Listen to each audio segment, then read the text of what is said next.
Brett and Mark here. If you are able to join us live in real time, drop comments in. And if you're catching this live recording of this live stream, you're welcome just as well. The whole idea is that it's an ongoing conversation. Like Brett said, it's an ongoing conversation. We're experimenting with a different way to do this in format, and we just want to be sure that there are as many ways as possible that you can engage and interact with the material that we're going to present to you. Yeah. All right. Rapid leadership development. Brett, you want to talk a bit about that? Yeah, so that's the theme, rapid leadership development. When y'all responded and questions that you've been asking, there's a lot of enthusiasm about being a better leader, becoming more effective, being more successful, motivating your team, holding people accountable, getting those results.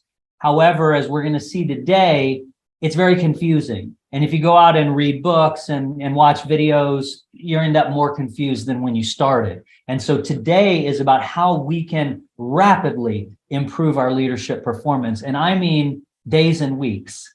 And in just a few months, your boss and your coworkers can be thinking, wow, man, they're really leading. And that's what we're going for. And we are so glad that you are here, because your being here is an investment in your unique journey into leadership. And we want to be part of that journey. And we want to begin to connect what we've learned with your stories. And you have a voice, you have a very unique voice.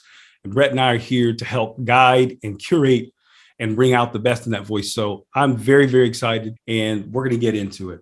Yeah, and we're eager to hear your comments. And so I just wanted to highlight some of the questions that kind of inspired today's live stream. So things we're discussing today, what would make you a more successful leader? And that's the $64,000 question, as they used to say. What will make you a more successful leader? And then, but we're going to say, what do successful leaders actually do? And I'm going to give you like a 4-minute crash course on what the most successful leaders actually do, which is kind of cool. And then what works and what doesn't work in leadership education, and how you can apply what works. And in other words, how can you get the most out of not only this leadership learning community, but all of your efforts to improve your leadership performance. So let's start with that first question. What would make you a more successful leader? And Mark, throw a few things out there that you've been seeing in the group and that you're aware of in terms of things that people are suggesting would make them a more successful leader. Yeah, and one thing that I just noticed, even in the questions that we looked at and reviewed, is that, and for everybody to see, there's a theme in all this, right? There's a theme that the leadership itself isn't really, it's an open question. And so when you're asking this question to yourself, what makes me a more successful leader?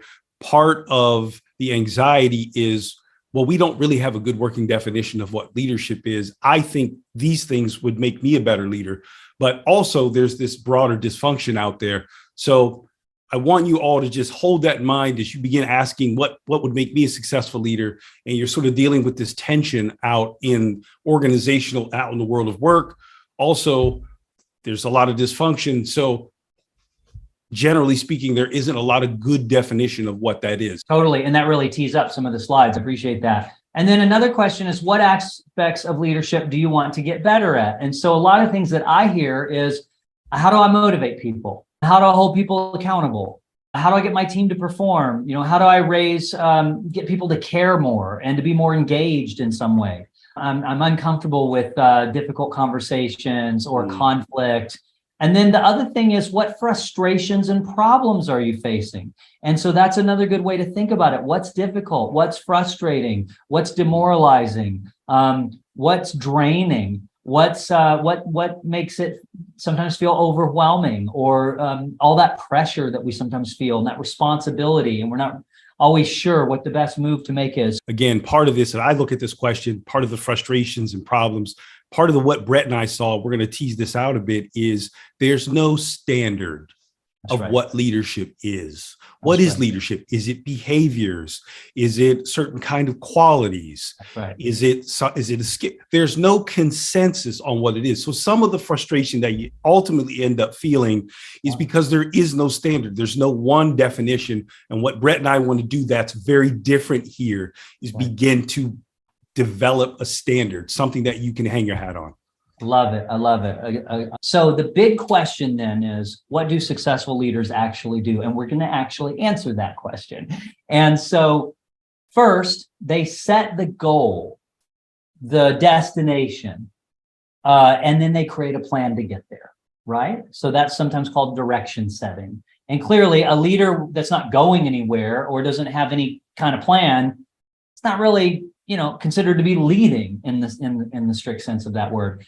The second thing they have to do is they have to pull together a group of engaged and motivated individuals who can coordinate their efforts to get the work done, to get there, to get to that goal, or to, get to that destination, right? So it's real logical the way we lay it out in our books and courses at the Interval Leadership Academy. And the third thing that effective leaders do is they have to make sure that that plan actually gets implemented. They have to hold people accountable. They have to manage expectations. They have to keep people productive. And so sometimes that's called like performance management. But it's not just enough to have the plan and like motivate people. You got to actually manage people, and you've got to implement a project plan. And it's not just enough to have an idea and go rah, rah.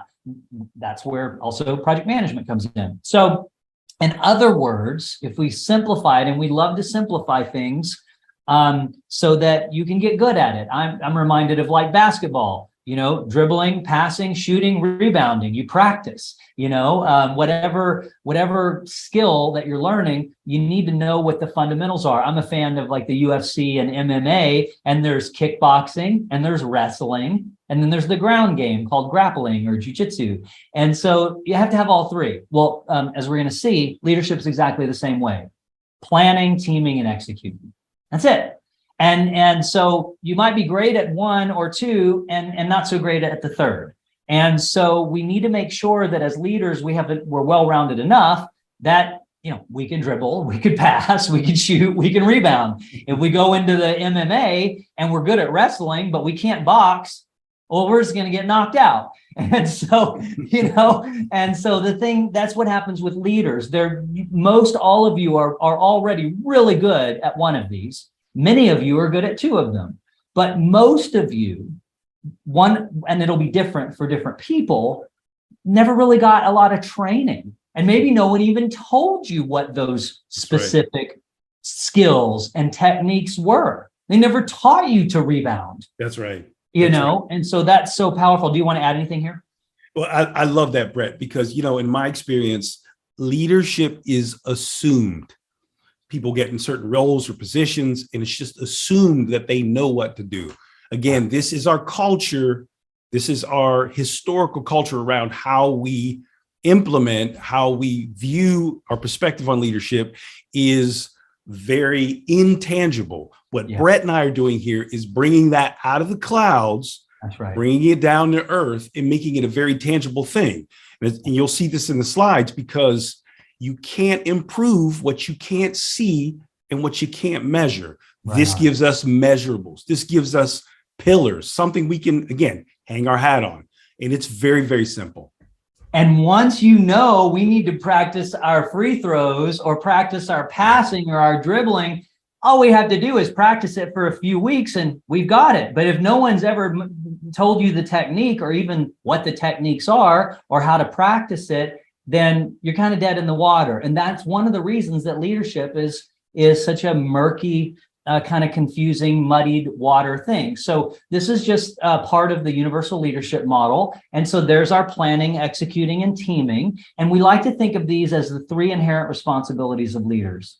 All leaders in every culture, we have people all over the world that are our students in, both our nonprofit and in the corporate world and so on. And no matter where you find leadership, it doesn't matter what you're leading.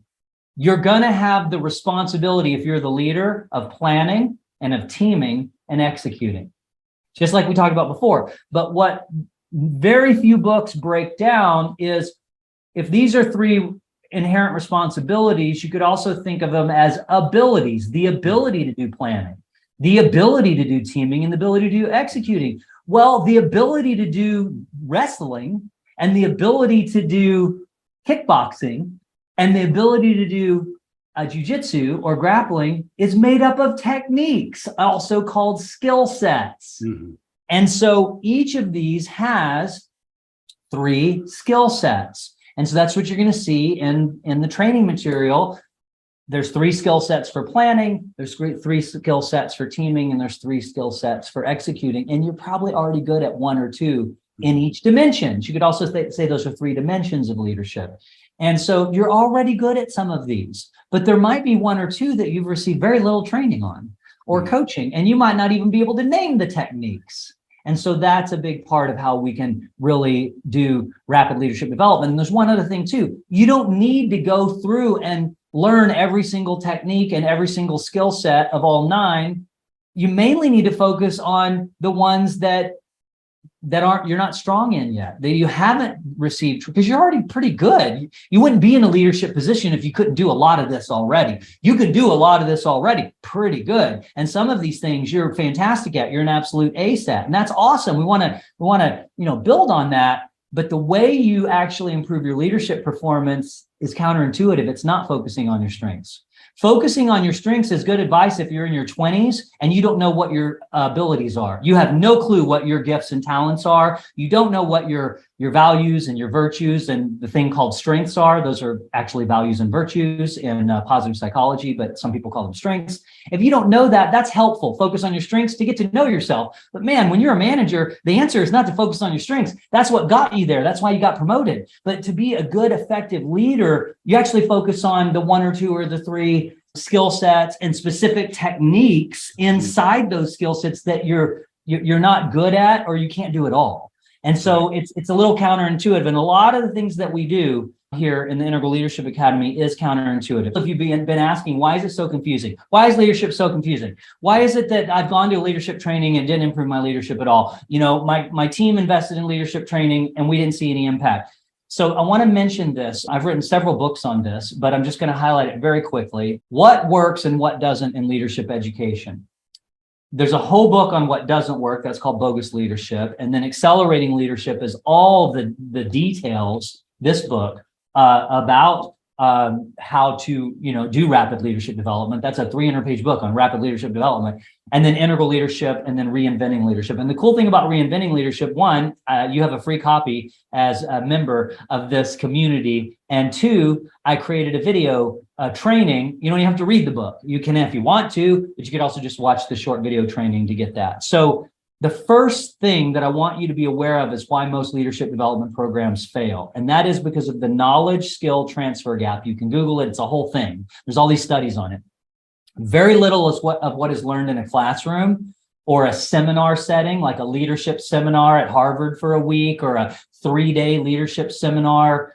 Very little. Very, very little is actually retained because the knowledge and skill does not transfer from the classroom or the offsite retreat into the day-to-day job. Yes. Right? Yeah. And so that's the problem. And now, the fact is that adults typically retain 10% of what they hear in classroom lectures versus an average of 60%, nearly 2/3 of what they hear and are introduced to when they learn it by doing it in action.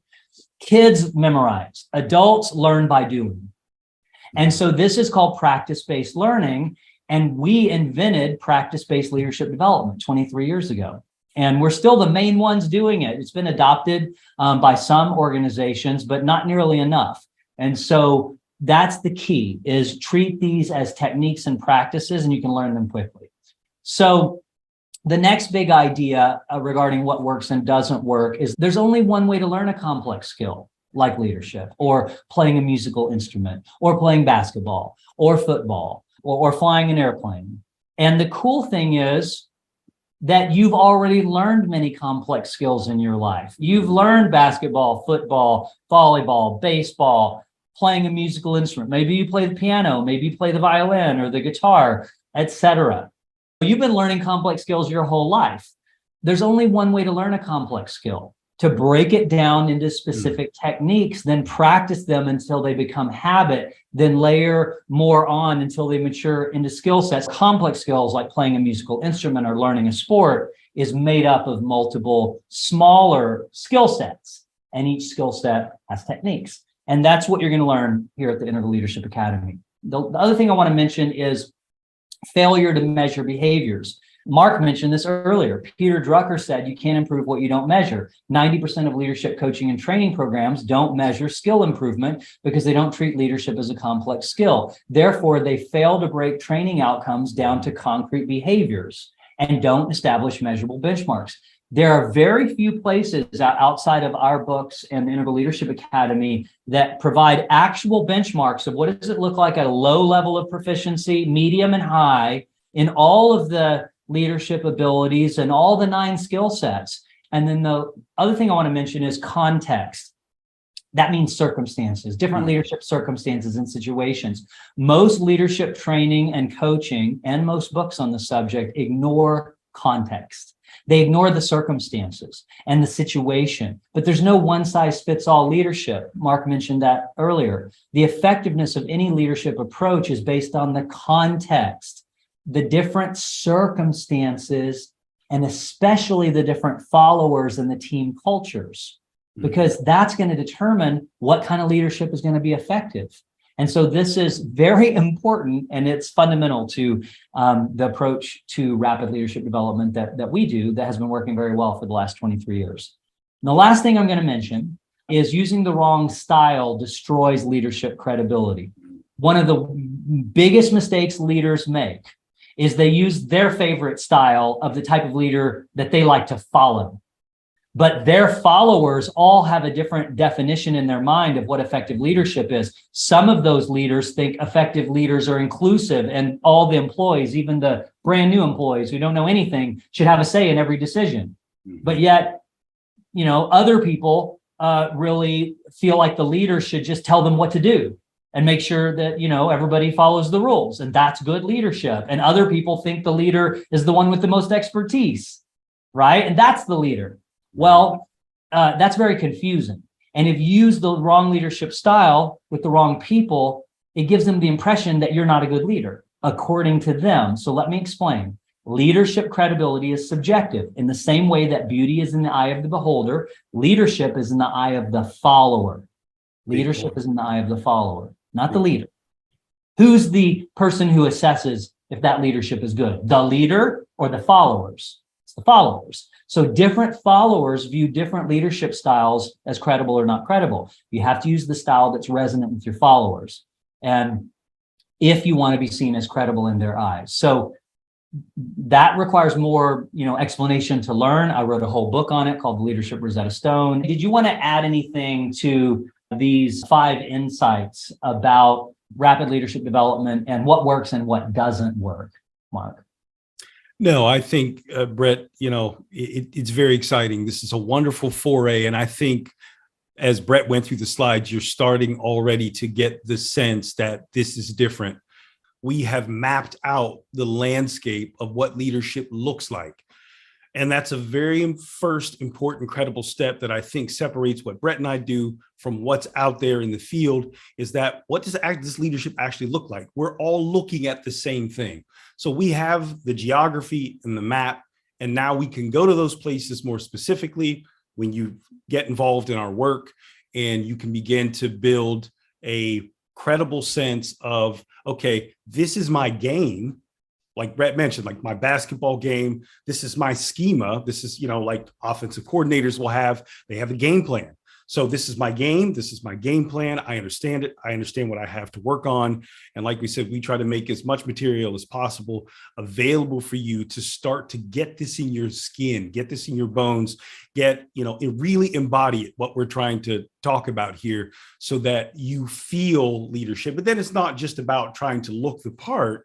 It's a very tangible thing that you can work on. You can work on your game, things like imposter syndrome and, what are traditional sort of hangups about leadership start to go away, because this is something you can improve. This is something you can see.